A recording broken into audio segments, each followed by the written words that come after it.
This visit has once again reaffirmed that our bilateral relations are based on a sound foundation of mutual respect, shared values, and friendship, and are also based on our democratic values. These principles will undoubtedly continue to serve us well into the future, especially in times of global uncertainty. We used our discussion, both our tete-a-tete and our official talks in the presence of our respective delegations, to take stock of the current state of our bilateral relations, while also exploring other areas of mutual interest and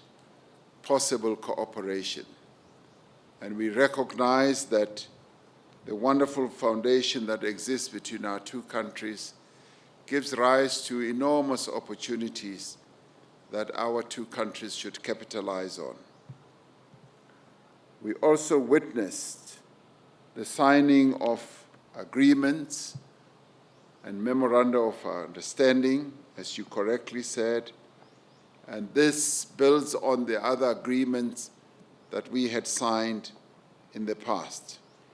We are committed to ensure that the agreements and the memoranda of understanding that we have signed now and in the past will be implemented fully. You and I also took opportunity to discuss the thorny issue between our two countries of visas between South Africa and Kenya, with a view of allowing Kenyans to be able to visit South Africa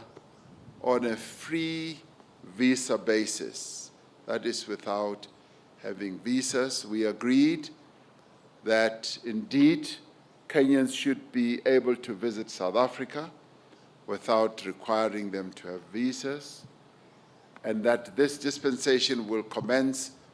on the 1st of January in 2023, and that our officials will speed up the processes of putting this into effect, and that this dispensation will be available to Kenyans for a 90-day period in a given year, meaning that, yes, can use the 90 days,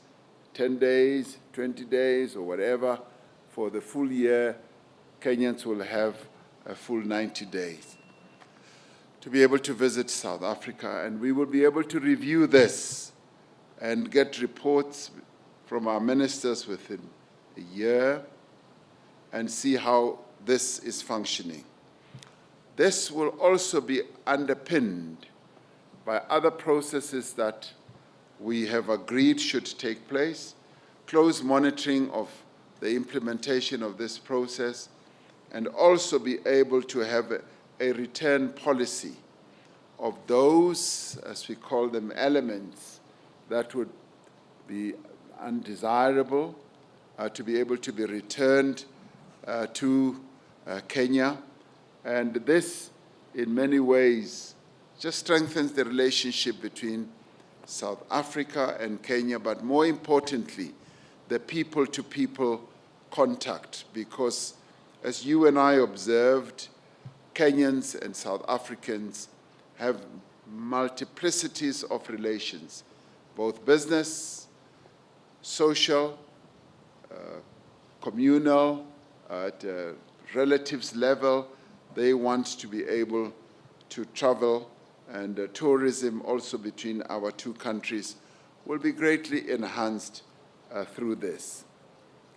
South Africa and Kenya are confronted by a number of challenges,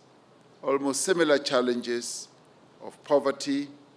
inequality, and unemployment. Since 2020, South Africa has been implementing what we crafted as the Economic Reconstruction and Recovery Plan to lift our economy out of a prolonged period of slow growth but a period that was also negatively impacted by COVID-19. This is not dissimilar to Kenya's recovery plan, with its 6 core pillars of agriculture, focusing on micro-enterprises, small and medium enterprises, housing and settlement, healthcare, and the digital superhighway and the creative economy, as well as the environment and climate change. There are definite opportunities for South Africa and Kenya to share experiences and good practice in the implementation of these various economic opportunities that are given rise to by the plans that we both have adopted.